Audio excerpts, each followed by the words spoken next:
Formula 1 ni tomosha qilasiz-u, lekin hech narsaga tushunmayapsizmi? Oskar Piastri hamda Lando Norrisdan juda ham yaxshi yurish. Bundan xavotir olmang. Sababi bu videoda poygaga yaxshiroq tushunishingizga yordam beradigan asosiy tushunchalar haqida gaplashamiz. Ekranda eng ko'p ko'rinadigan narsa bu poygachilar jadvali. Unda poygachining ismi va jamoasi nechanchi aylanada ketayotgani va haydovchilar orasidagi vaqt tafovuti ko'rsatiladi. Jadval yuqorisida poyga yetakchisining qarshisida ikkita yozuvni ko'rish mumkin: lider va interval. Interval yozuvi chiqqanda uning ostidagi raqamlar haydovchining oldidagi mashinadan qancha orqada ketayotganini bildiradi.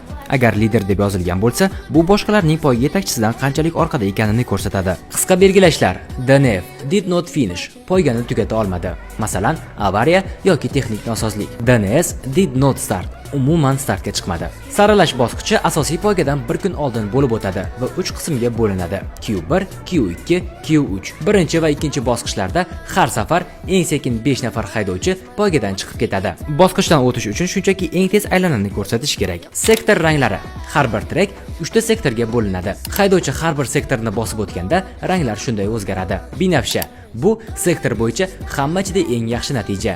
Yashil: shaxsiy eng yaxshi vaqt. Sariq: oldingi ko'rsatgan natijasidan sekinroq. Agar boshqa savollaringiz bo'lsa, izohlar bo'limida yozib qoldiring. Ko'proq kontentlar uchun esa Makrosferanga obuna bo'lishni unutmang.